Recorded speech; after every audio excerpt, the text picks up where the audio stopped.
I've heard Jordan run through his Abraham sermon a number of times, and there are a lot of interesting elements to it.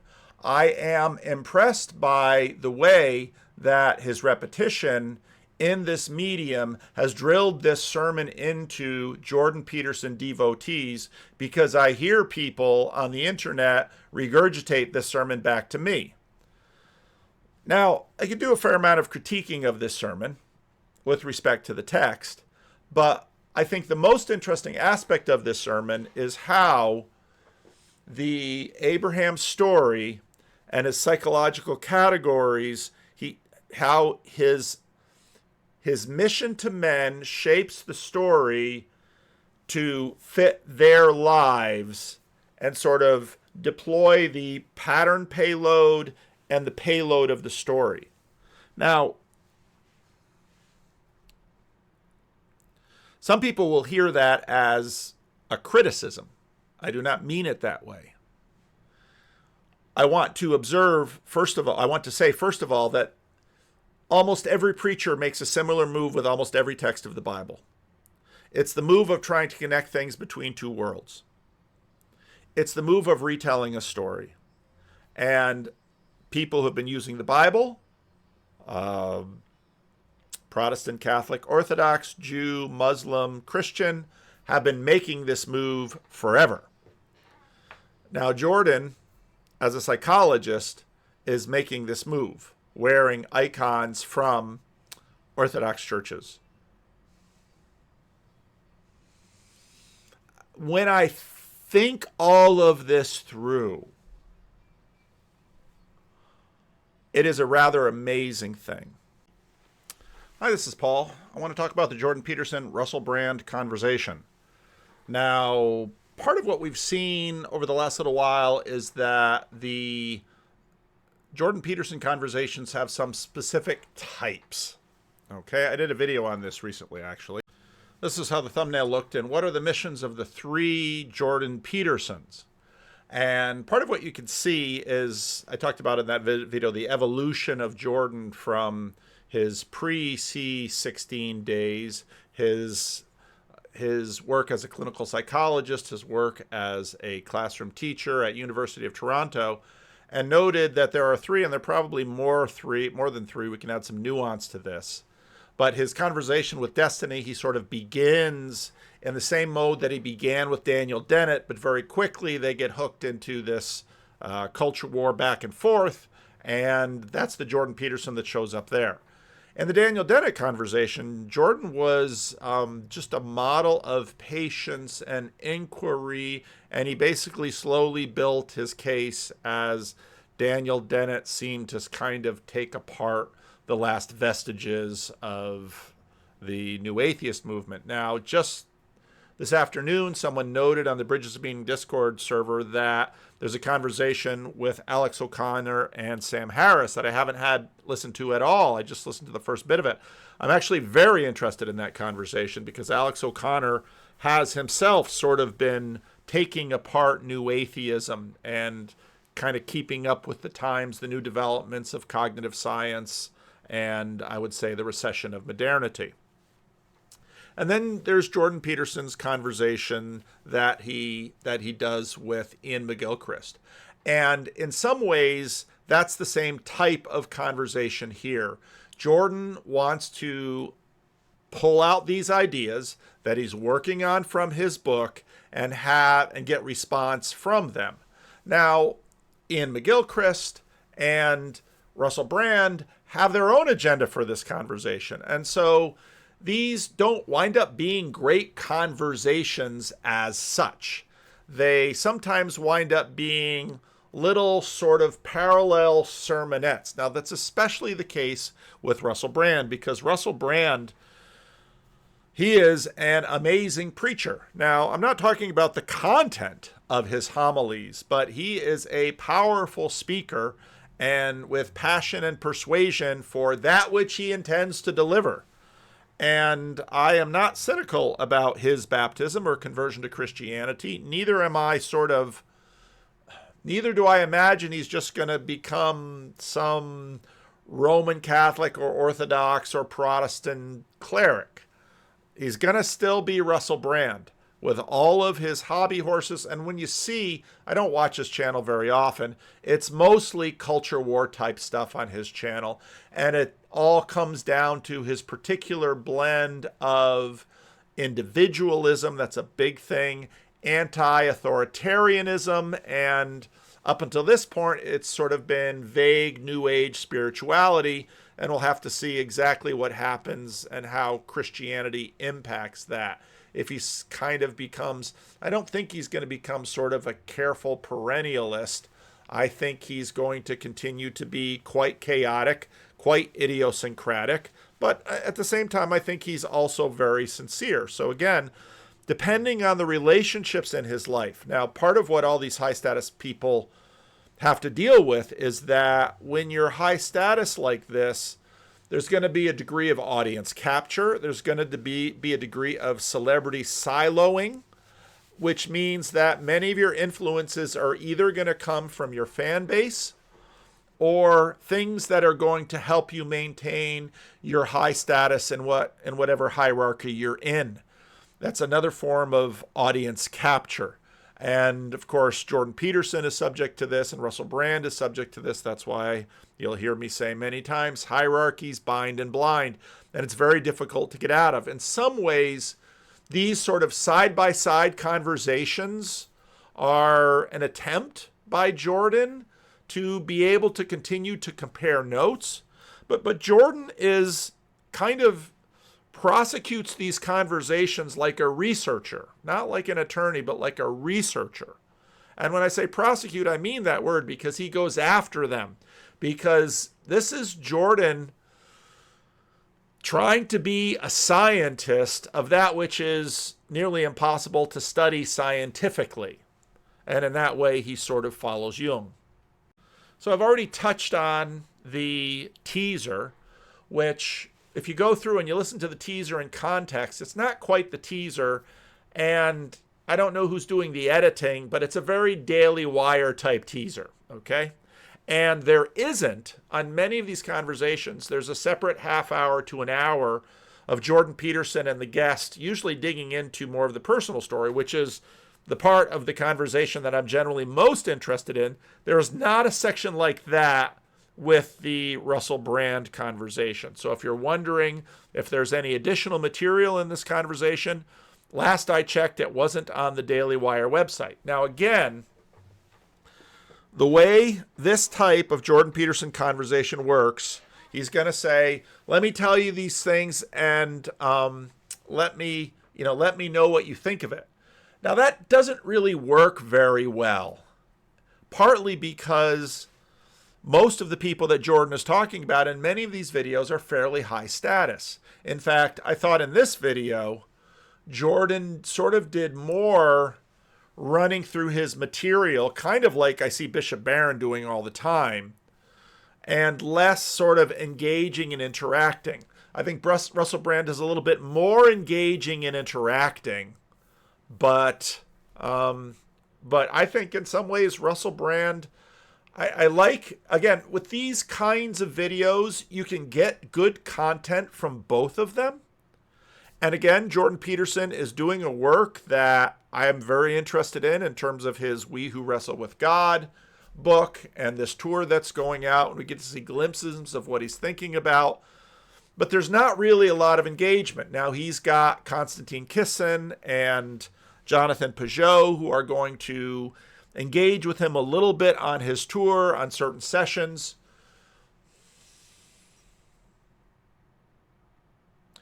Obviously, Jordan is going to continue to do that with his panel discussions. Now, they've already met and recorded the gospel one, so that should come out on Daily Wire soon. Jonathan Peugeot mentioned that at the beginning of his video on the Luke 16 thing. So, yeah, it's and so when I think about how to handle this, I very much want to dig into this, but there are definitely different segments in this conversation. And in some way, I don't know, a lot of what you're interested in is going to be what you're interested in. So let's get going. Christ left on his followers in the aftermath of his death all of that. So if that's what would you say? Winds your clock. Well, this is the discussion for you. I liked that little phrase. And yes, this is the discussion for me. So good to see you, Russell. Thanks for agreeing to talk to me today. It is a great joy to be in your company. Thank you for having me. So I want to run some ideas by you, and I want you to tell me how they echo for you personally and also philosophically. So right there, when he says that, you know which kind of conversation this is going to be. And you'll hear that repeated again and again and again. So I think I figured out what the collective unconscious is. Finally. Well, I've been thinking about these large language models. I mean, Brand is a charming dude. He really is. I like him. I don't care for a lot of what he does on YouTube, but he's a charming dude.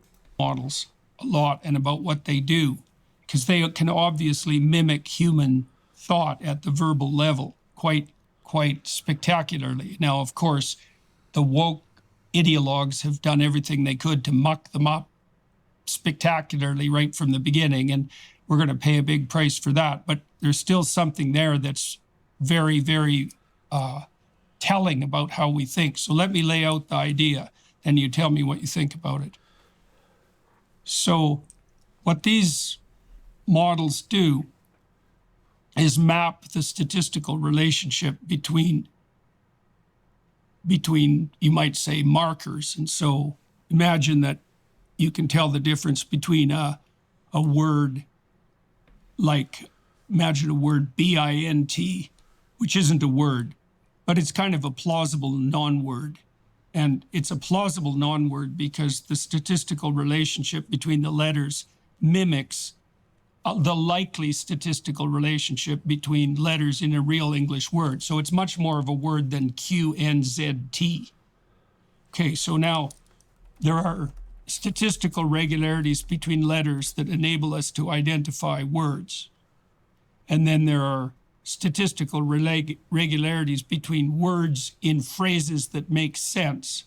And then there are statistical regularities between phrases in sentences and sentences in relationship to one another, and then say within paragraphs, and then paragraphs in relationship to one another. And the large language models are trained to map all that. So what that implies, obviously, is something like... Now, he's been playing with these things quite a bit, and that's actually quite a good description of them.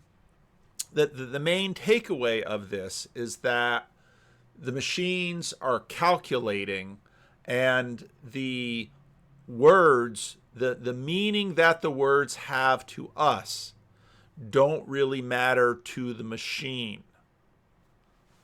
And this is why Jonathan Peugeot keeps talking about these large language models as golems or Frankenstein's monster, because they're taking dead letters and they're just basically mapping dead language for probability and spitting that probability back at us, which means, again, that they don't really have knowledge of the real world, which is why things that would be obvious to a grade school student, these machines can't catch.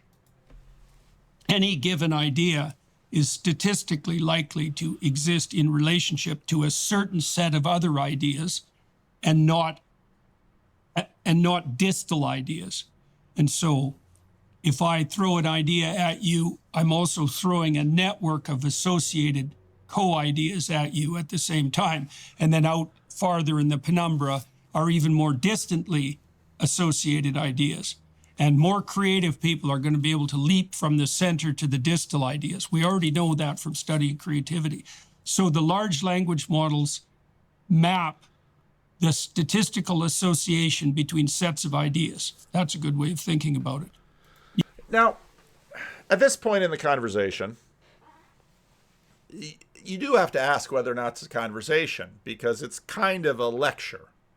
And again, whenever I hear this, I think it is such a crime that the poor guy doesn't have a group of undergraduates or even graduate students to process this stuff with. And so now here Russell Brand gets to do it. Now, when you listen to Russell Brand's answers, they will not be disconnected to this, but this isn't necessarily what Russell is going to want to talk about. And as the conversation progresses, you're going to start to see Russell kind of bring the conversation closer to him. You can imagine the same thing happens with images. So if you bring to mind the image of a witch, you're much more likely to bring to mind the image of a cauldron and a black cat, for example, and maybe a spider, maybe a pumpkin. So the collective unconscious would be, take a given culture, the collective unconscious would be the statistical association between ideas insofar as that culture has represented the ideas. And that's mappable mathematically. And so a symbol would be something like it's a set of statistically associated concepts. Now, I found this to be interesting. My question has much more to do with ontology in terms of where does this system live? Now, obviously, we are not doing the math like a large language model is. We are not computing in that sense. But the fact that there is resonance and sort of pattern keeping that we are subconsciously processing, and hence there are going to be groupings of things that we have association. I think that's true. But it's an interesting idea. But again, we'll see what Brand does. Right, especially image-laden concepts in particular with regards to symbol. So it's a weight. What the collective unconscious seems to be is the system of weights between concepts through which we see the world. So, and that makes it a real thing. It makes symbols real because a symbol is a network of ideas with a core idea at the center. So now again, walking down the street and you meet a guy and he's basically taken an Orthodox church and made a suit coat out of it. And he says, I think I figured out what the collective unconscious is. Now, the odds that he bumps into someone who even knows what he's talking about are probably small, but, we're on the internet, so a little bit larger. And I don't know that Russell Brand said, Jordan, have you figured out what the collective unconscious is? So, again, these kinds of conversations that are sort of side-by-side talks. So, what will Russell say? Yes. How beautiful. Firstly, I want... So, okay, Jordan, you made your speech. You didn't really need me in here to give this. It's not what I wanted to talk about, but... So... Yes. How beautiful. Firstly, I wonder, with some of the areas we might, at least it seems to me that I ought address as occurring are the difference between signifiers that are, of course, according to post-structuralist and to much of the work done within semiotics, arbitrary. So again, this isn't disconnected, but this is a very awkward way to start. We'll just say that. And potentially universal, natural, or at least practical symbols.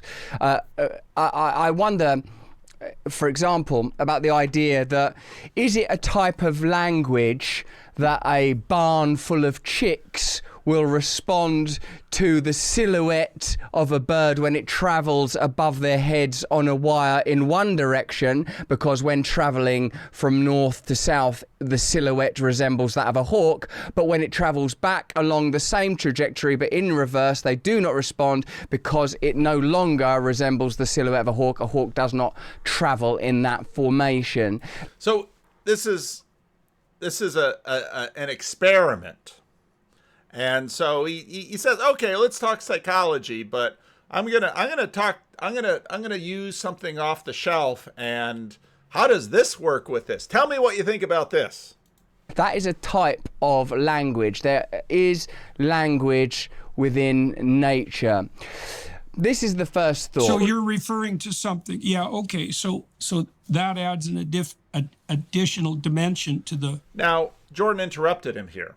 And I've noted on many of these conversations, when there's a significant status differential, let's say when Jordan is talking to someone who's a relative rando, there's another type of conversation that Jordan does, which I don't know if Daily Wire puts it up to him or just he heard something interesting. And here this is a story that Jordan wants to give more publicity or something like that. I remember Jordan's conversation with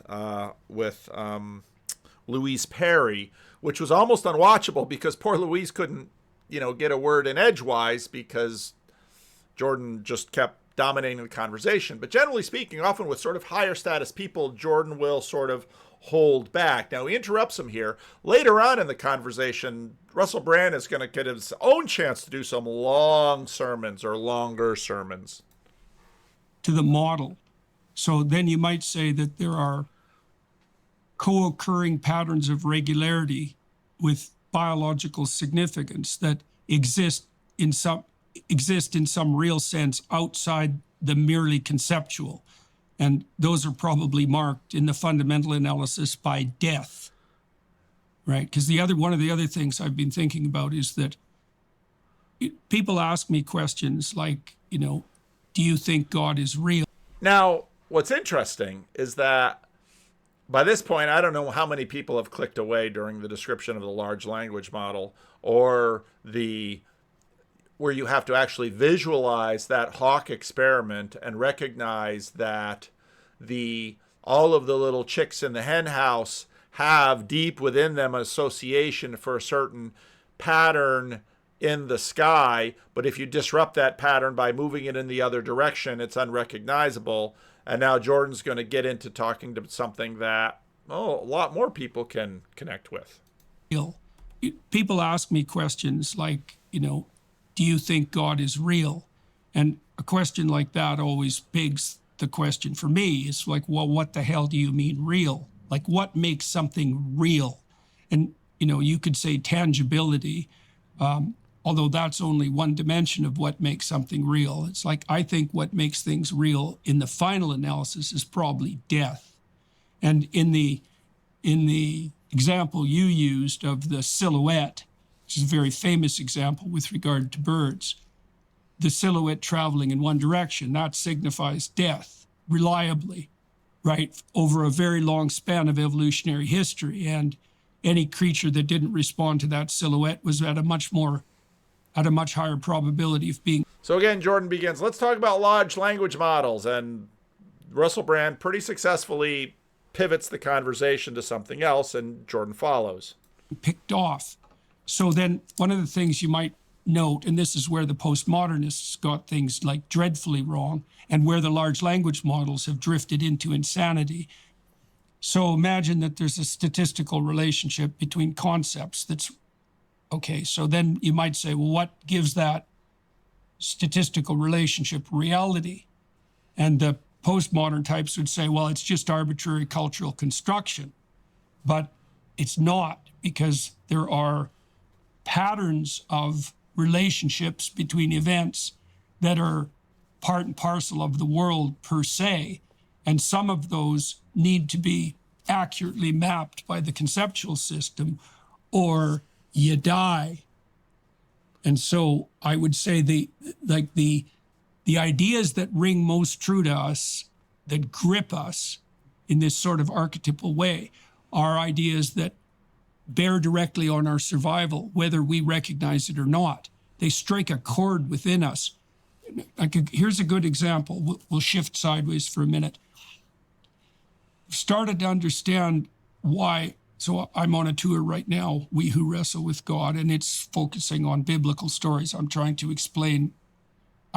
understand what they mean and then talk about that so other people can understand insofar as I'm able to. And one of the striking meta themes of the biblical library is the necessity of sacrifice, right? And so I've been trying to understand, first of all, what it means to sacrifice. It means to give up something that's desirable for something that's more desirable. It's something like that. It's Now, if you go back to his Easter Good Friday video that you can find on his channel at the end of the biblical series, this was April of 2018. I remember because I had a conversation with him. The only conversation that I've had with him that's recorded is on my channel, and he was working on that. And what's interesting is that it's fun hearing this here because he's had the cusps of the ideas here, and now you can see sort of what he's done through the Exodus seminar. The Exodus seminar, I think, if you listen carefully to this conversation, the Exodus seminar was tremendously useful for him to put a bunch of things together. Now, that's going to make it very interesting to see how the gospel seminar does that for him too. So again, before C16, he was a university professor. He worked with grad students. It's pretty clear that he's still looking for people to process with. And that's what he's doing in a lot of these conversations. And so here we are to listen. something higher. And it's higher because it extends over a longer period of time, and it includes more people. And so, like, sacrifice is the basis of community. Well, why? Well, it's obvious, Russell, as far as I can tell. It's like if you're in a communal relationship, which is any relationship, obviously, then you're giving something up that's immediate to you to establish and maintain the relationship, right? So it's a sacrificial gesture. And once you understand that sacrifice is at the basis of community, the question immediately arises, which is, well, what's the most effective form of sacrifice? And this biblical story, Old and New Testament together, is actually an examination of sacrifice per se. That's a very interesting. See, and this is where it kind of starts out slow. We're going to talk about large language models. I think I figured out the collective unconscious. But now we're going to get into the biblical stuff, which is, of course, I'm interested. And that's a big statement that he just made. And this biblical story, Old and New Testament together, is actually an examination of sacrifice per se. Yes. You can, that is one way you can see it. To go into it. So part of what's interesting for me is people often will read the Bible and they will be unconscious of the filters through which they are reading the Bible. Many people will read the Bible as a devotional book, and they'll pick up the Bible and they'll sort of do the lucky dip. I need God's word for me today. And so I pick up a Bible and I open it and I read something. I think that's God's word for me today. And they sort of implicitly apply it to their life. A big piece of this new move interest back to the Bible and back to God has been a shift from that kind of reading to readings of perennial patterns of how the world works. It's an immanentizing. You say, the Bible is going to teach me the code to how the world works. Now, I said it that way. There are these videos out there that say the Bible code, and you can use numerology with the text to try to do this or that. It's not what they're doing, obviously. But the Bible reveals to us patterns about how the world works. Now, in a way, once I can sort of see that pattern out here, then I as an agent can rearrange my life in light of these patterns in order for me to proceed in a way which is advantageous and desirable for me. You can see that's a different thing from someone opening up the Bible and God says to me this today. That's sort of a devotional reading. This is much more, the Bible is telling us the patterns, and if I can see the patterns, I can use my agency to navigate my life towards ends that I desire, towards the good. It's an attempt to spiral down to the core of what constitutes, well, you might say, the sacrifice that's maximally effective, maximally acceptable to God. But okay. So sometimes I get mixed up on my buttons and I turn off the recording and then I talk at this camera without recording for a few minutes, and that's always painful. So remember before, is God real? Now, what he's sort of subtly done is sort of moved into this biblical mode and said, if you'd sort of isolate God from the conversation, God for him, he has many ways of sort of articulating how God is immanent to the system. All right?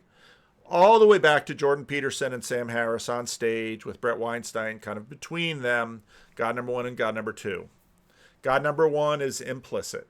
He's immanent. He's within the system. And God is the functioning part of the patterns, so that if you as an agent recognize the patterns, which you can see in the Bible, and then navigate your life through them, then you can get the outcomes you desire. There is a sense in which the impersonality of the system that has sort of gripped the West since deism comes to bear. There is sort of a, it's not really pagan, again, to get back to Ezekiel Kaufman's Metadivine Realm, because God is in it and God is active. And a little bit later, Peterson is going to make almost the same point that I made years ago to John Vervaeke with respect to the spirit of finesse and the spirit of geometry, that you have to approach things greater than yourself with a spirit of finesse, because you're always sort of, it's relational, because it's try, receive, respond, receive, respond, receive, respond. That's sort of how relationality works. It's give and take, it's to and fro, it's back and forth. Whereas the spirit of geometry is, here's the pattern, I'm going to chart my course through it. It's something like what sacrifice is by necessity at the core of community. I also don't think there's any difference between that. So in other words, you can say, well, here's a law of community. By the patterns of community we've sort of distilled from the Bible. And again, it's a super interesting mode that this is in, because it can in some ways be modernistic. But in other ways, it's approaching the Bible in a different way than it's sort of making explicit, I think, what had been implicit in how people responded to the Bible in previous centuries. And cortical maturation of God, but it's something like what sacrifice is by necessity at the core of community. I also don't think there's any difference between that and cortical maturation, by the way. I think they're identical concepts. Okay, and again, this is sort of Peterson, I think, really doing important work, because he's saying, okay, the pattern out there is the pattern in here. And we can go back and forth.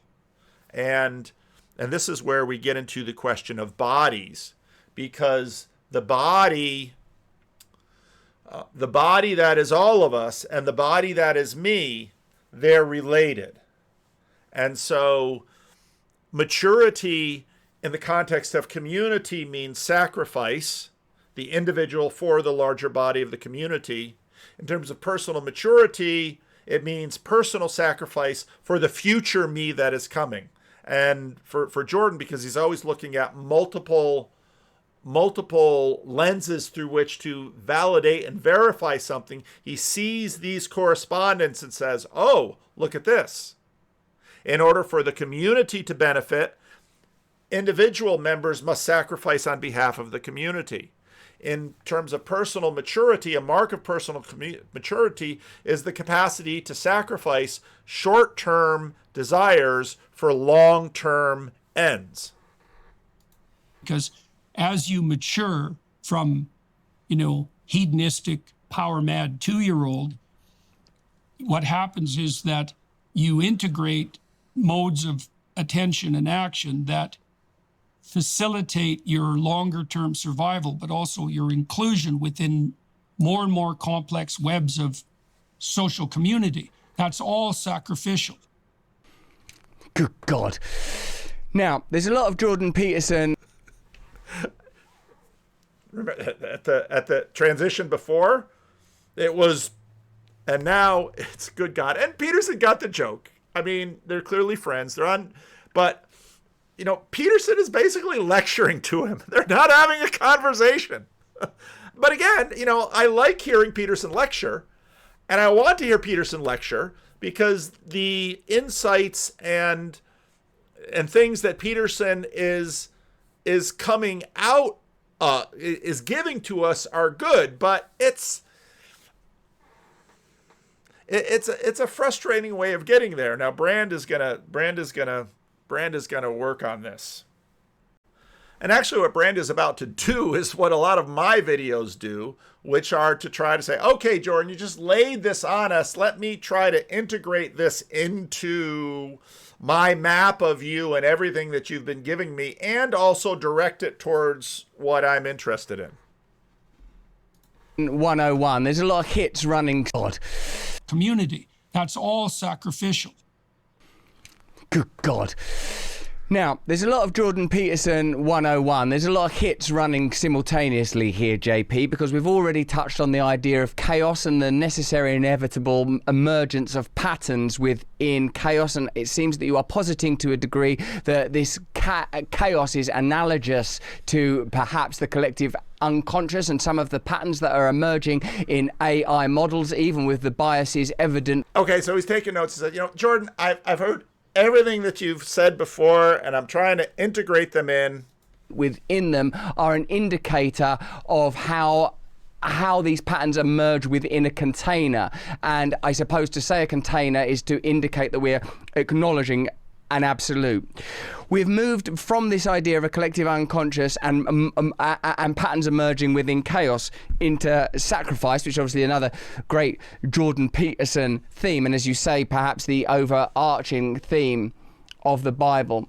My contribution to this incredible amount of information that you are relaying, it has to do with where might one's intention carry you, in so much as it seems that in this process of maturation and a personal relationship with sacrifice, how that develops and evolves, it seems to me is all right. Personal relationship with sacrifice. If Brand has been hanging around evangelicals, which he probably has been, because he didn't get baptized Orthodox in this frame of reference, and probably not in this condition. He didn't get baptized Roman Catholic in this frame of reference, and probably not in this condition.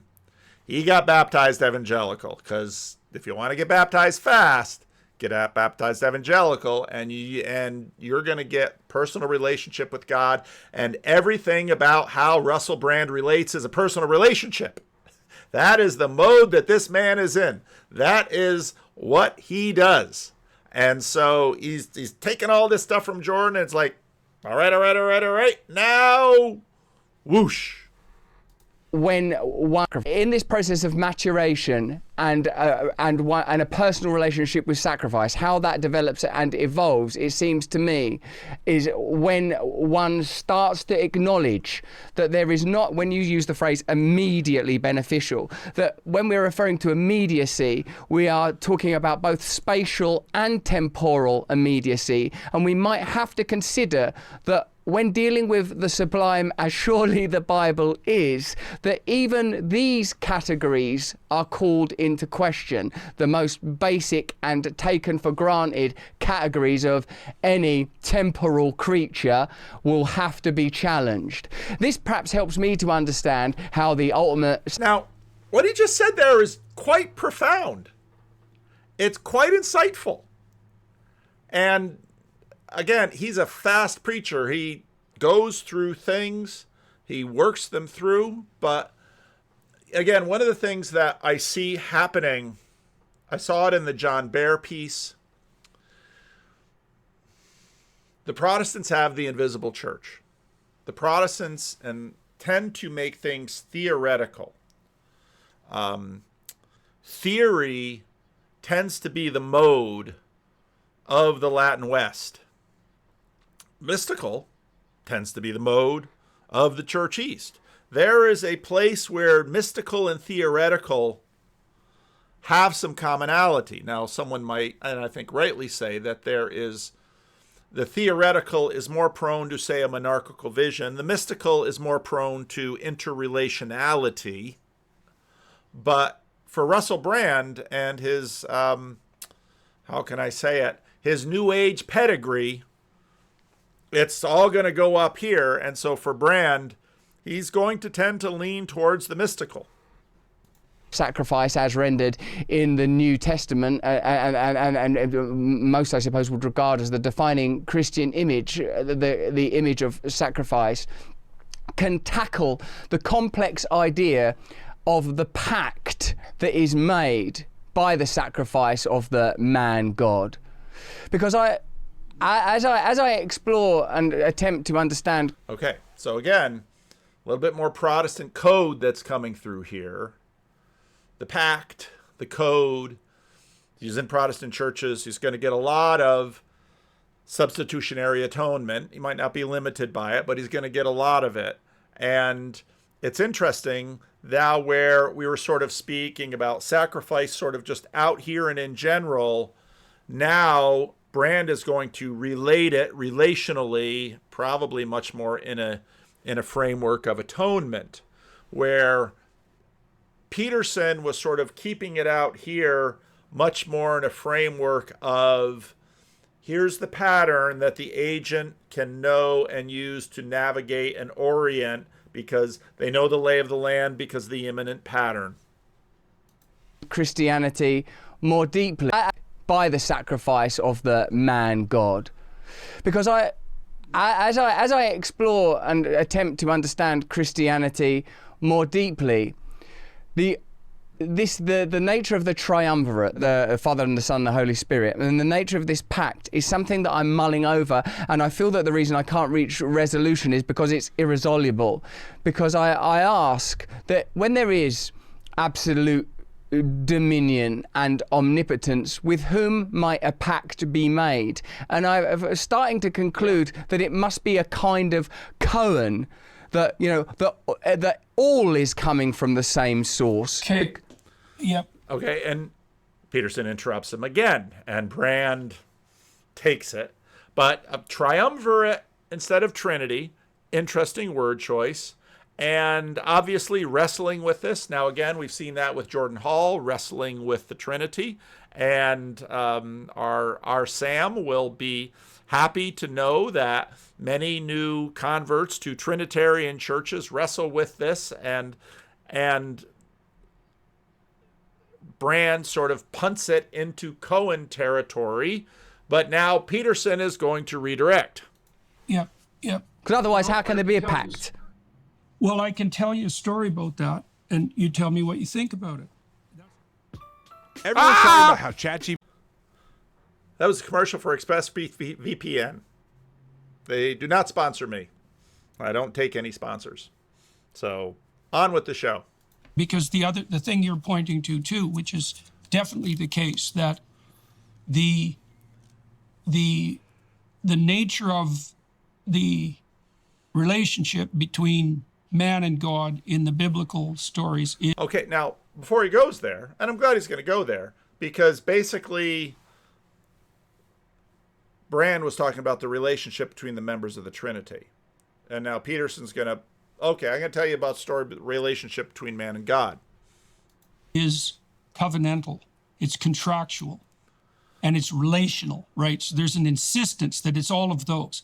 It's like the relationship you have with a being, even though it says explicitly in the biblical stories, in the background, so to speak, that God is beyond. It says explicitly in the biblical stories, in the background, so to speak.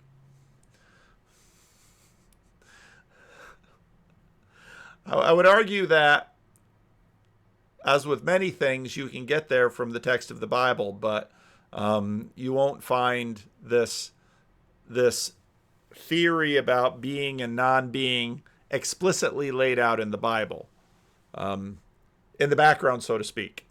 Beyond all categories of being and non-being.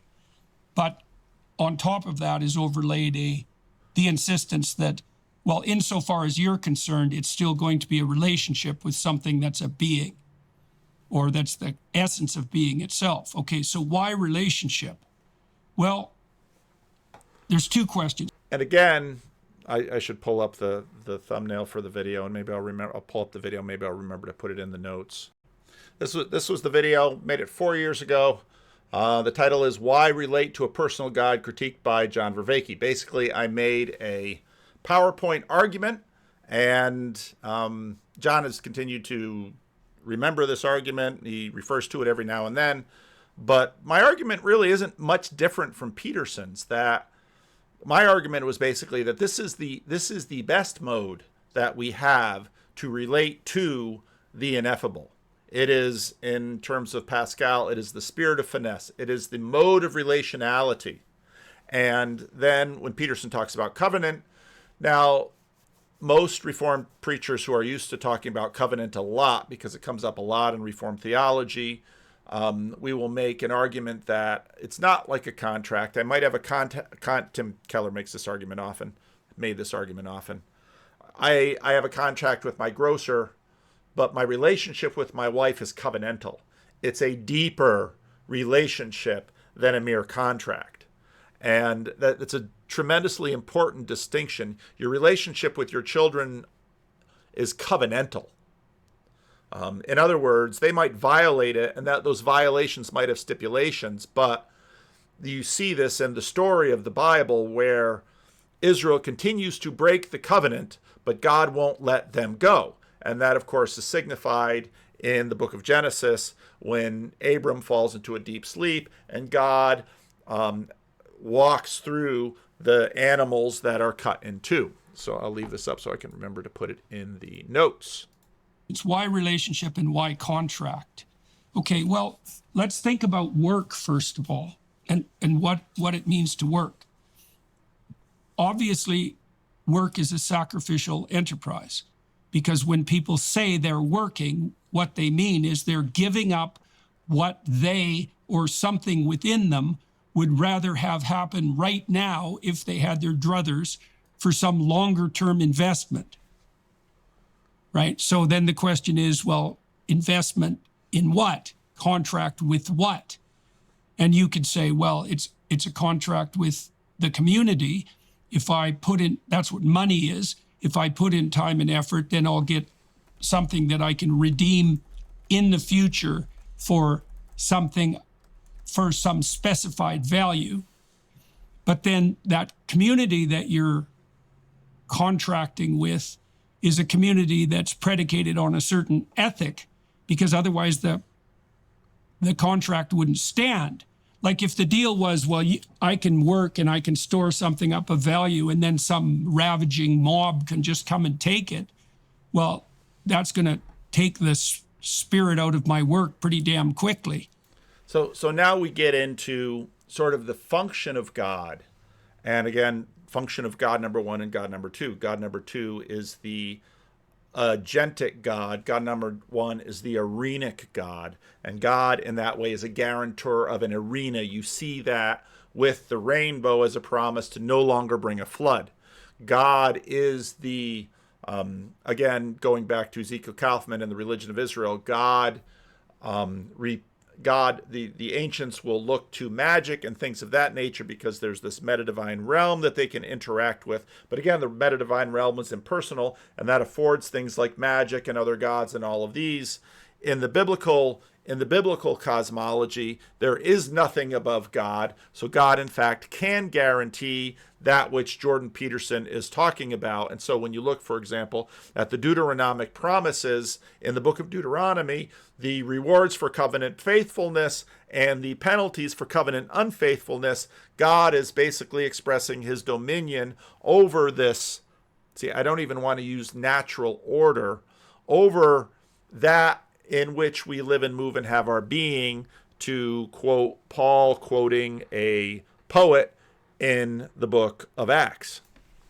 And that was probably the fate of most people who ever stored anything of value prior to the emergence of something like a complex sacrificial civilization, where envy, for example, was regarded as off the table. You couldn't just take something that someone had because you wanted it.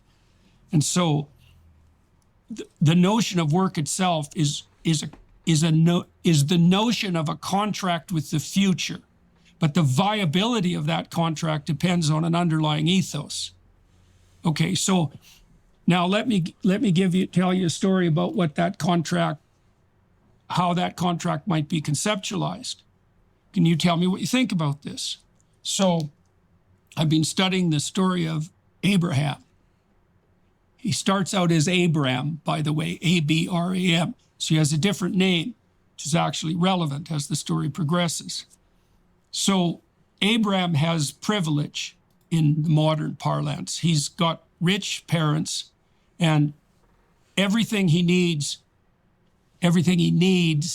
is... Now, please notice the adjustment of the conversation. We started out talking about large language models and mathematical relationships between ideas, and then we sort of pivoted to symbolic relationships. And now we're telling Bible stories. That is the way that this conversation goes, and that is a way that a lot of things with Peterson have been going lately. Is right at hand for him. I mean, it begs the question, of course, what is it that you actually need? But what Abram has is kind of like he's got the materialist paradise at hand. There's nothing that he doesn't have at hand whose absence would cause privation. So I would say he's a fully satiated infant. And you can think about that as a notion of utopia. It's the notion of utopia. Now, I've heard Jordan run through his Abraham sermon a number of times, and there are a lot of interesting elements to it. I am impressed by the way that his repetition in this medium has drilled this sermon into Jordan Peterson devotees, because I hear people on the internet regurgitate this sermon back to me. Now, I could do a fair amount of critiquing of this sermon with respect to the text, but I think the most interesting aspect of this sermon is how the Abraham story and his psychological categories, how his mission to men shapes the story to fit their lives and sort of deploy the pattern payload and the payload of the story. Now, some people will hear that as a criticism. I do not mean it that way.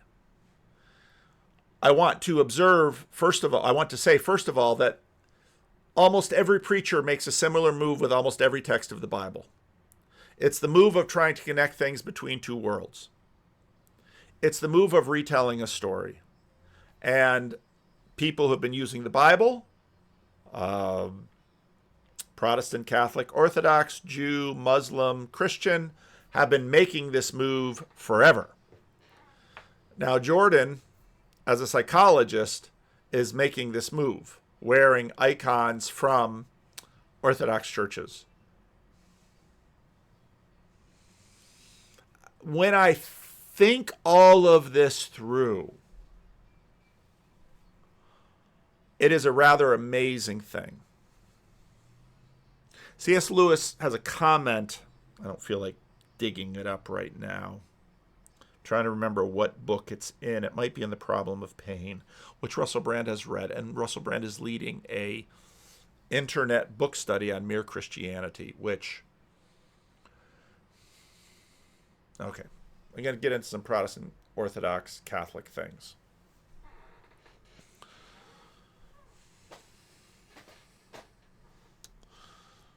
Orthodoxy and Catholicism are civilizational religions which have long histories of civilizational hegemony. To be part of a variety of empires and kingdoms throughout the years meant by default to participate in Catholic or Orthodox churches and some magisterial Protestant churches early on. When you get something like the Peace of Westphalia, where the prince or the king determines the religion of the principality, that is a direct inheritance of what evolved since Constantine of church and state ruling together as one. Now, obviously, this conversation is very important in America right now. Because what happened, if you look at my conversation with Redeemed Zoomer, America did a funny thing. Because what it basically did was establish an implicitly Christian civilization that was explicitly secular. And that's why I have made the argument again and again and again, secularity is the secret sister of the church. It was a way to have a culture govern rather than an institution that had buildings and people that you could point to. Basically what happened was that it was sort of like, think of it like, let's say, the Cover California. If Covered California had worked in the way that the Obama administration originally imagined, it would be that people who had health insurance from their employers would continue to have those policies. You won't have to change doctors, he promised. That didn't really work out that way for a lot of people. Anyway, employer-provided health care, fine. That's sort of like being born into a church. But then there would be these healthcare exchanges where everybody needed to have health care or you'd get dinged on your taxes. That's no longer the case. That got taken away. Although it might be the case still in California for your California state taxes. Everyone's got to have health insurance. And so there'll be a menu of opportunities that are sanctioned by the state that you can contract with. That's kind of how American secularity went.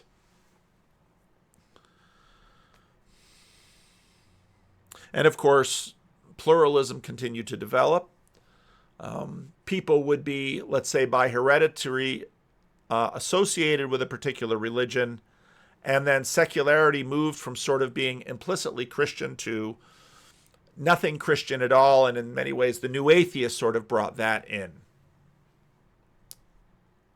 So now we've sort of come back the other way, and increasingly large numbers of people, and Russell Brand will mention this in this video, increasing number of people, including Richard Dawkins,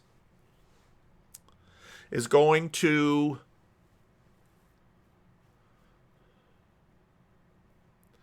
lean into civilizational Christianity. This is so interesting.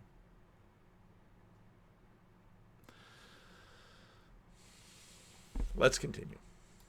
that Dostoevsky criticized by as a satiated infant.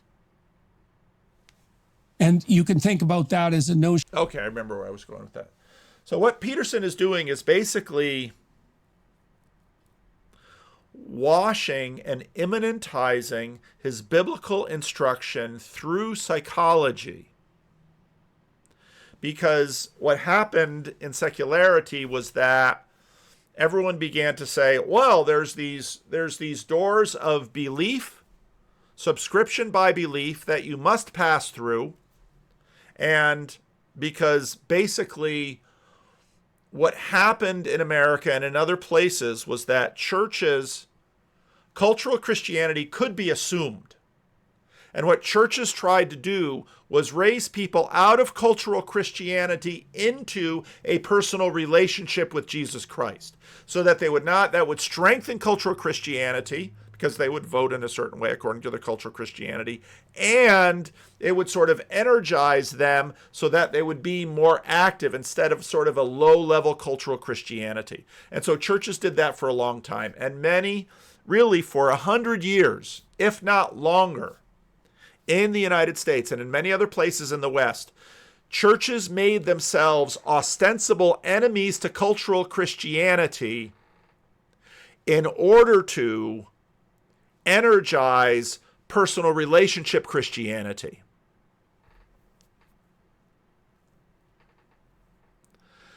But we've gotten to the point when cultural Christianity can no longer be assumed. And so what we've seen happen is that certain churches have pivoted along now with certain people who had already been part of cultural Christianity. They've all pivoted to once again prop up and try to defend and instantiate cultural Christianity. And what Jordan is doing through his Abraham sermon and through many of these sermons is exactly that. Now, I'm sure he will probably follow up and say, well, if you need a church to straighten out some things in your life, go for it, man.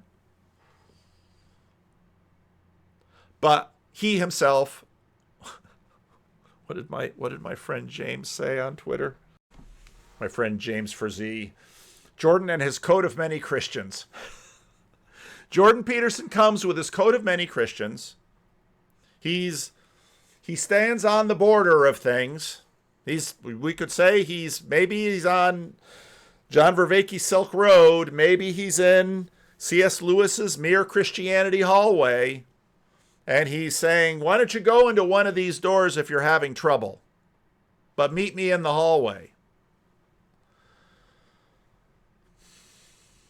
And, what I laid out, I think, is really what's happening right now.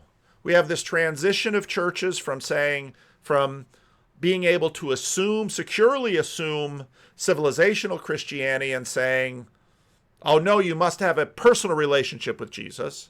And as civilizational Christianity continues to crumble, now they're sort of turning and saying, oh, you need civilizational Christianity. And then even people of the secret secular sister of outside the church, but yet of part of implicit Christendom, are turning and saying, we need Christendom. And in fact, I was just looking at my friend Strange Theology, making the point. This Joe Rogan and Jesus thing is getting serious. It's almost a prerequisite to go on the show at this point. I've refound my love for Jesus, and I'm 30 seconds into the episode, says the ball player. Although the relationship between ball players and Jesus has long been pretty strong.